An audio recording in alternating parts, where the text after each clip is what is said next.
still no plan to deal with what the St. Joe County Health Department calls a contamination problem with area drinking water. A year-long study found 20% of Gilmer Park had contaminated water.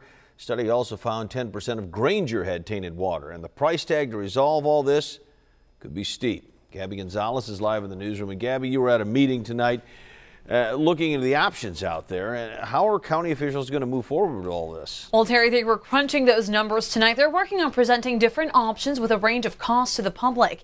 County officials realize that it's ultimately going to be up to the residents to decide how much they want to spend out of their own wallets to deal with any contamination issues. Some of the initial estimates would require residents to spend more than $1,000, and folks I talked to in Gilmer Park say they don't feel this is all necessary.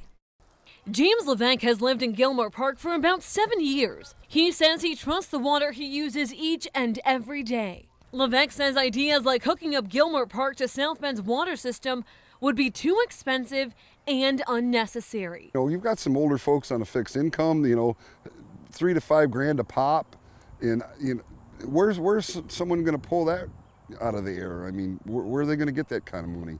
And personally, I don't care how much it costs. I'm not hooking up to it. Richard Ruskowski lives just up the street and has called Gilmer Park home for 50 years. I use tap water for everything because there isn't a person on this block, I don't think, that I know of would give up their well water. But the St. Joseph County Drinking Water Protection Working Group sees a need to take at least some action.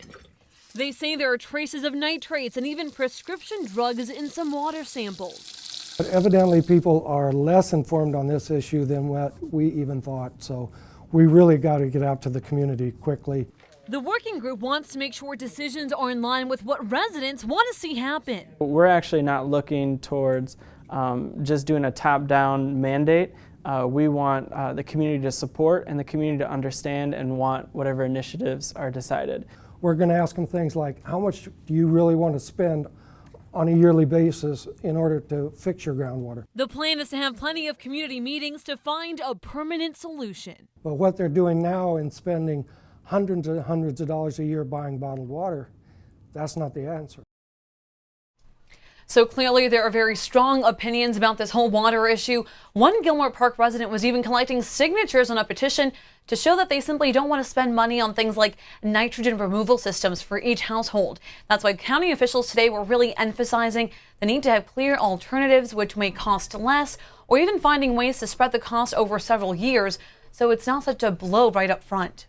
All right, and Gabby, for people who are concerned about their water, they likely want to know what's going to be done. They want to know soon. Do we know how long the community involvement aspect will take, and any word on when there will be concrete plans in place? I'm told that meeting with small community groups is something that's going to take several months.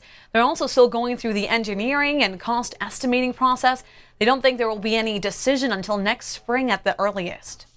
All right, Gabby Gonzalez reporting live tonight from the newsroom. Gabby, thanks.